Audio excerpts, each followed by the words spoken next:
Occasion ఏదైనా location ఎక్కడైనా తెలుగువారి వేడుక అంటే ఆలివ్ మిఠాయి ఉండాల్సిందే. మిఠాయి అంటే ఆలివ్. అమరావతి వేశ్య వృత్తికి రాజధాని. ఇప్పుడు ఒక సీనియర్ జర్నలిస్ట్ అనలిస్ట్ చేసినటువంటి కామెంట్స్ రాష్ట్రం మొత్తాన్ని అట్టుడికేలా చేస్తున్నాయి. దాదాపు 1630 రోజుల ఉద్యమం తర్వాత అమరావతి రైతుల ఆకాంక్ష మేరకు ఎన్డీఏ ప్రభుత్వం ఆంధ్రప్రదేశ్లో అధికారంలోకి వచ్చిన తర్వాత రాజధాని నిర్మాణం ఊపందుకుంది. కానీ రాజధాని పైన విమర్శల పరంపర మాత్రం యథావిధిగా కొనసాగుతుంది. అసలు ఈ కామెంట్స్ని ఏ విధంగా అర్థం చేసుకోవాలి? అమరావతి రైతులు ఇమీడియట్గా ఆయన అరెస్ట్ చేయాలంటూ ఆందోళనకు కూడా దిగుతున్నారు. దీనిపైన విశ్లేషణ చూద్దాం. మనతో పాటు ఆంధ్ర మేధావుల forum founder chairman Chalasani Srinivas గారు ఉన్నారు. చలసాని శ్రీనివాస్ గారు నమస్తే.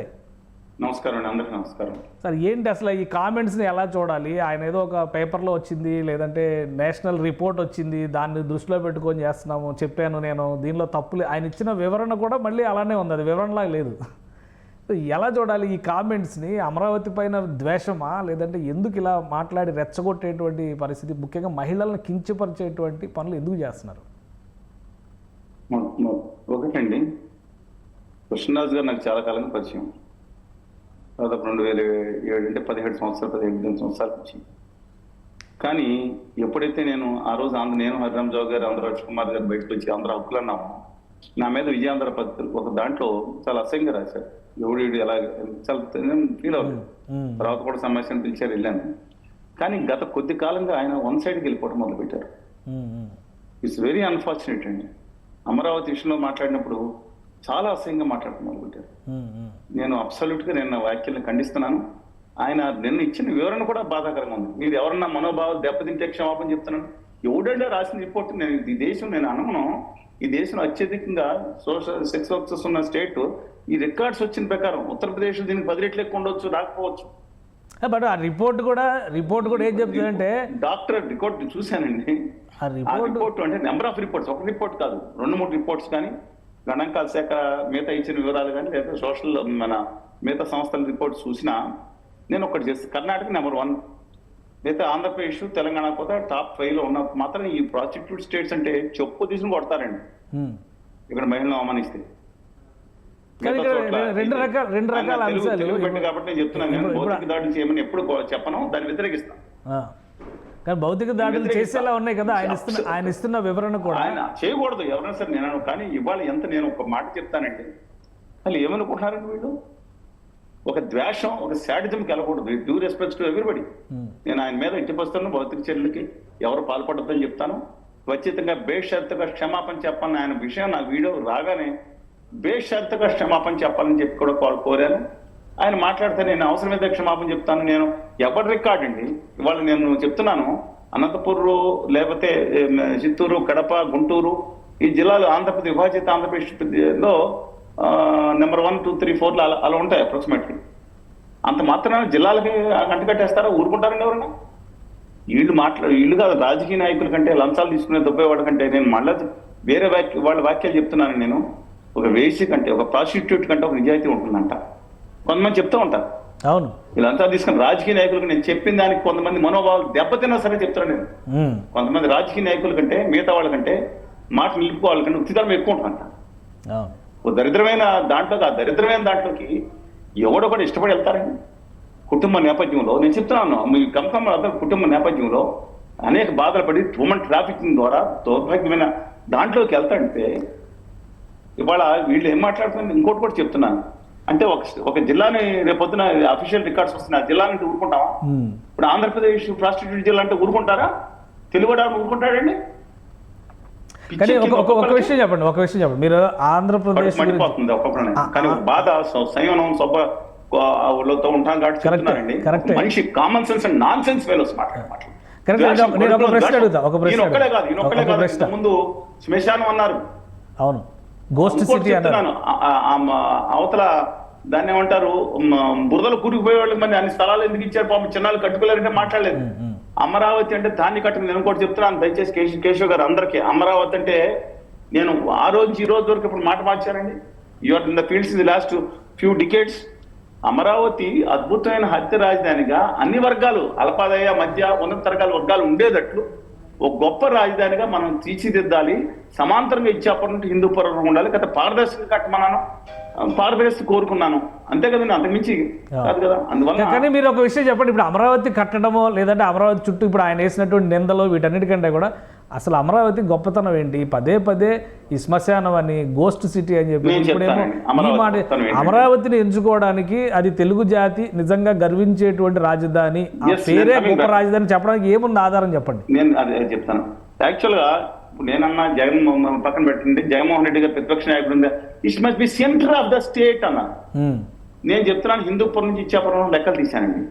లెక్కలు తీస్తే యాక్చువల్గా కృష్ణానది పైన ఈ కంచిచర్ల దగ్గర, జగ్గపేట దగ్గర, లేకపోతే నందిగాం దగ్గర క్యాపిటల్ ఉండాలి. కానీ రాయలసీమకు అందుబాటులో, నేను కూడా యాక్చువల్గా రాజమండ్రి అనుకుంటే కన్నా మా ప్రొఫెసర్ సదాశివ రెడ్డి గారు ఆంధ్రప్రదేశ్ ఎస్కే యూనివర్సిటీ అన్న చాలా దూరం వస్తుంది కదన్నా, అందరికి మధ్యలో ఉండాలి కదా కనీసం, అంటే అది రాజధాని మధ్యలో ఆయన చెప్పినట్టే యాంపుల్ వాటర్ కూడా ఉంది.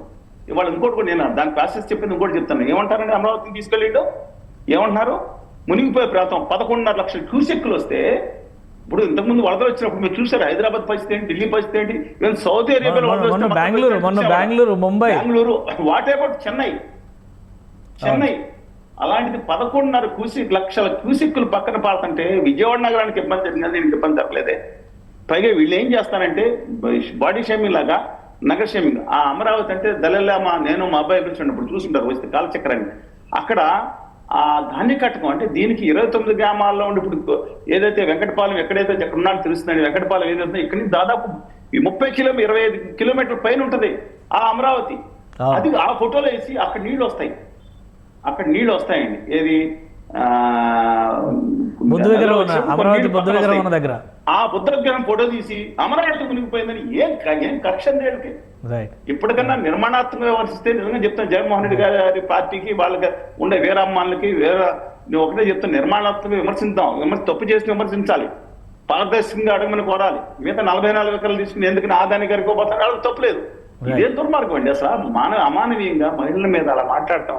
ఇప్పుడు అట్రిబ్యూట్ ఇవాళ సన్నాయి నొక్కులు నొక్కొచ్చు, ఇవాళ సన్నాయి నొక్కులు అధికారులు ఏమి యాక్షన్ లేదు కదా ఇప్పటి వరకు. ఇప్పుడు అమరావతి రైతులు మహిళలు వెళ్ళి ఆందోళన చేశారు, పోలీస్ స్టేషన్లో ఫిర్యాదు ఇచ్చారు. ఆల్రెడీ ఆ డిబేట్ టెలికాస్ట్ చేసినటువంటి పత్రిక ఛానల్ అయితే అసలు మాకు సంబంధం లేదు, ఎవరో మాట్లాడిందని మేము బాధ్యత ఎలా వహిస్తామని ఇలాంటి వాటిని ప్రోత్సాహం ఇచ్చారు, చెప్పారు, వాళ్ళు చెప్పారు, మరి వివరణ ఇచ్చారు. ఇంకోటండి, అమరావతి అంటే గుర్తుంచుకోవాల్సింది, మీరు చూసారా పూర్ణకొమ్ము అని, మన 2 రాష్ట్రాలకు ఉండేది పూర్ణకొమ్ము. అవును, ఈ పూర్ణకొమ్ము అనేది ఆ రోజు అమరావతి రాజు బ్రాహ్మణుడు, అక్కడుండే విదుకుడు అనే ఆయన ఫాదర్ నాగోపాధ్యాయ అనే అతను ఉపాధ్యాయుడు, అంటే ఆ రోజు చర్మకారు, దళితులు ఇప్పుడు మాది వర్గానికి సంబంధించిన వారుగా భావించి చెప్పదలుచుకున్న చర్మకారులు, తన విధికుడు ఆ యొక్క ఒక రైతులకు సంబంధించిన రైతులు తన ధాన్యాన్ని చూడండి ఎంత గొప్పగా ఉంటుందో. అమరావతి చారిత్రాత్మక ప్రాశస్త్యత ఆ గొప్పగా ఉన్న ఆ కుండలో పూర్ణకుమ్ము అంటే కలశం కాదండి, కలశం అనవసరంగా 9 తెలియకుండా జర్నలిస్ట్ తప్పు రాశారు. పూర్ణకుమ్ము అంటే కుండండి. ఆ కుండలో రైతులు ధాన్యాన్ని పోసుకుని దానిపైన ఈ పురుగులు రాకుండా కొన్ని రకాల ఆకులు వేసి పైన వేస్తారు. అది ఇవాళ ఆంధ్రప్రదేశ్ ప్రభుత్వ చిహ్నం. తెలంగాణతో కలిసి ఉన్నప్పుడన్నా, అంతకు ముందన్నా అలాంటి అద్భుతమైన వారసత్వ సంపద మనకి 2000 సంవత్సరాలు 2020 సంవత్సరాల నాటి సంపద చూడండి. కింద ఒక దళిత వర్గానికి సంబంధించిన వాడు పైన ఉండగా అది చేస్తే మన ఆంధ్రప్రదేశ్ వాళ్ళు వేసిందని మన ఆంధ్రప్రదేశ్ శిరస్సు పైన చిహ్నంగా మనం పెట్టుకున్నాం పూర్ణకుమ్ము. అంత గొప్పతనం అది. అంతేకాకుండా 2000 సంవత్సరాల క్రితం మగధ సామ్రాజ్యానికి సంబంధించిన వాళ్ళు మన ఆంధ్ర ప్రాంతాన్ని జయిద్దామని వాళ్ళు బయలుదేరుతున్న వేగుల ద్వారా సమాచారం తెలుసుకున్న మన సింహుడు బయలుదేరి మగధ సామ్రాజ్యం అంటే ఢిల్లీ లేదు, బొల్లి లేదు, ఏం లేదు అసలు. అప్పుడు మగధ సామ్రాజ్యాన్ని జయించి ఆంధ్ర పతాకాన్ని ఎగరవేసింది మన ధర్నకోట అయిన ప్రస్తుత ఈ అమరావతి ప్రాంతం, లేదా కోట్లింగాల. ఆ తర్వాత గుజరాత్కి వెళ్ళిన కరీంనగర్ కూడా తెలుగు ప్రాంతమే, ఎక్కడి నుంచి. అలాంటిది గుజరాత్ ని కూడా జయించి ఫలించేమే. ఈ గౌతమిపుత్ర శాతకర్ణి కన్నా కరవాళ్ళం పైకెత్తితే అసలు అంత అద్భుతమైన మన అమరావతి ఈ ప్రాంత ధానికట్టు నుంచి బయలుదేరేవాడు. ఇంకోటి కూడా చెప్తున్నాడు నా పక్కన, మీరు దాన్ని చూస్తే ఏది అక్కడ మీరు మన వెంకటపాలెంకి పక్కన మందడానికి మధ్యలో దగ్గరలో ఒకటి ఉంటుంది, దగ్గర శాసనం ఉంటుందండి, 15-20 అడుగులు ఉంటుంది. నేను ఫోటోలు చూపిస్తాను మీకు. ఇంకా పాత అందులో నేను కూడా చూసాను, ఒక పెద్ద స్వామి ఉండేవారు అక్కడ, అంటే ఒక మఠం లాగా ఉండేది. సరే, దాని పక్కన యువతలు చూస్తే రాణి రుద్రందేవి సమయంలో ప్రసూతి హాస్పిటల్, నమ్ముతారా? ఏమండి 700 సంవత్సరాల క్రితం మహిళలకు ప్రత్యేకంగా వైద్యురాళ్ళని పెట్టి ఒక ప్రసూతి హాస్పిటల్ అక్కడ కూడా నిర్వహించే ఒక గొప్పదం ఉండటం కాకుండా పక్క కొంచెం పైకి వెళ్తే తిరుపల్లి అంటే ఈ అమరావతి బోర్డరే పల్నాడండి. రుద్రమదేవి అక్కగారు కోట గణపాంబ గారు అక్కడ రాజ్యం చేశారు, కాలం చేస్తే అద్భుతమైన శక్తివంతంగా సాగిన పాలన. ఇది ఎంత గొప్ప చారిత్రాత్మక ప్రాధాన్యత ఉందో. ఇంకోటి కూడా కొంచెం కిందకి వెళ్తే నేను చెప్తాను, అదే పక్కన బట్టిప్రోలుకి వెళ్తే బట్టిప్రోలు లిపి తెలుగు కర్ణాటక ఒకటే పురాతన లిపి 5 దేశాలకు లిపి ఇచ్చింది. ఈ పక్క ప్రాంతం 5 దేశాలకి వాళ్ళు ఇప్పుడు ఏదైతే ఈయన మాట్లాడారో, నేను యాక్చువల్గా ఆయన మాట్లాడిందండి ఇది వేశ్యల రాజధాని అమరావతి అంటే గబుక్కున ఎవరో ఆ రంభావరసి తిలోత్తమ మేనక దీని గురించి మాట్లాడుతున్నారు అని బాధ కలిగింది. ఈయన అంటే అమరావతిలో కూడా ఉంటారు కదా. నేను తర్వాత చూస్తే అది మాట్లాడే తప్పే, అది పక్కన పెడదాం. రంభ వాళ్ళు ఎవరు అనేది సరే అంత చాలా మంది ఉన్నారంట, పక్కన పెడదాం. అది మాట్లాడే తప్పే. కానీ ఇక్కడ మహిళలు మన కళ్ళుంది. మళ్ళీ యాక్షన్ ఏది ప్రభుత్వం ఎందుకు మా మీద కేసు పెట్టారు కదా. అమరావతి మహిళలకు మద్దతుగా మేము ఉంటే నా మీద లాయర్ అజయ్ కుమార్ గారిని అందరి మీద కేసులు పెట్టి వేధించలేదా ప్రభుత్వం? నేను ఒక్క మాట తప్పుగా మాట్లాడామండి. ఇంకా కేసులు ఉన్నాయి మా మీద, ఆంధ్రప్రదేశ్ హక్కుల కోసం మాట్లాడి వేధించి. ఇవన్నీ తెలవదండి. 2019 తర్వాత మేము ఉద్యమం చేసిన ఒక్క మాట ఆ నిమిషం చెప్తాను. భయంకరంగా ఉధృతంగా అంతకు ముందు కంటే ఉద్యమం చేసిన మేజర్ మీద చూపించలేదు, మమ్మల్ని చర్చలు పిలవలేదు. ఇలాంటి అప్పుడు పిలుస్తారు మాట్లాడతాను తప్పితే అంత భయంకరంగా ఉద్యమించిన అందుకని నేను ఎప్పుడు వెనకటి వేయలేదు. ఖచ్చితంగా అంతకన్నా ఉధృతంగా ఉద్యమం చేశాను ఢిల్లీ నుంచి గల్లీ వరకు. కానీ వాళ్ళు అమరావతి విషయంలో ఇవాళ రాష్ట్ర ప్రభుత్వం తిప్పలు పడతా ఉందండి. కేంద్ర ప్రభుత్వ సహకారం లేకపోయినా సరే నేను చెప్పి సహకారం ఉందని నేను నమ్మను. ఏదో అప్పులు తెచ్చుకోవడానికి సాధ్యాలు తన శక్తి వంచన లేకుండా కక్ష సాధింపు బలి కాబడుతున్న అమరావతిని మళ్ళీ తిరిగి దీపంతో చేత్తో లేచి ఆ దీపంతో పెట్టుకుని నడుచుకుని వెళ్తా ఉంది కాపాడుకోవటానికి.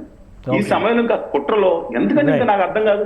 ఇంకా ఏం కావాలండి వాళ్ళకి? నేను దయచేసి చెప్తున్నాను, ఇవాళ అమరావతి విషయంలో humble request Andhra Pradesh chief minister of and deputy chief minister Andhra Pradesh also, దయచేసి మీరు కూడా విభజన హామీలు ప్రత్యేక హోదా కనుక వస్తే ఇవాళ అమరావతిలో కూడా దాంట్లో వాళ్ళు చెప్తున్న మిగతా అన్ని ప్రాంతాలు విశాఖపట్నం నుంచి హిందూపురం వరకు అమరావతిలో కూడా ఇండస్ట్రీస్ 10 లక్షల మంది బాగుంటారు. దాని మీద కాన్సన్ట్రేషన్ చేయాలండి. ఇవాళ దయచేసి మిగతా వాళ్ళ వైఎస్ఆర్ కాంగ్రెస్ పార్టీ కూడా చెప్తున్నా, ఎందుకంటే బలమైన ప్రతిపక్షం ఉండాలండి. హూ మెరిట్ మేబీ బలమైన ప్రతిపక్షం ఉండాలి. మీరు ఓదార్పు యాత్రలకేనో దానికినో పరిమితం అయిపోయి ఇవాళ దీనికి కూడా నేనన్నా జనాలు వెళ్ళిపోయారు, దీనికి కూడా చేయండి. మీరు ఇప్పుడు వారికి ఏమైనా జరిగితే మళ్ళీ ఓదార్పు యాత్రకు వస్తారు. అమరావతి మహిళలు చేసిన పోరాటం చరిత్రలో నిలబడుతుందండి. వాళ్ళు చెప్తున్నాను, చరిత్రలో నిలబడుతుంది. థ్యాంక్ యూ చలసాని శ్రీనివాస్ గారు, మీ అభిప్రాయాలు తెలియజేస్తున్నారు. ఇది అమరావతి మహిళల పైన సీనియర్ జర్నలిస్ట్ కృష్ణరాజు చేసినటువంటి వ్యాఖ్యలపైన చలసాని శ్రీనివాస్ గారి అభిప్రాయం. అలానే చర్యలు తీసుకునేటువంటి విషయంలో ప్రభుత్వం కఠిన నిర్ణయాలు తీసుకోక తప్పదు, అమరావతిని కించపరిచేటువంటి శక్తులు ఎవరినైనా కానీ అడ్డుకోవాల్సిందేనని చలసాని శ్రీనివాస్ గారు చెప్తున్నారు. ఇది special discussion. Keep watching. Suman టీవీలో మీ పర్సనల్ అండ్ బిజినెస్ ప్రమోషన్స్ కోసం కింది నెంబర్కి కాంటాక్ట్ చేయండి.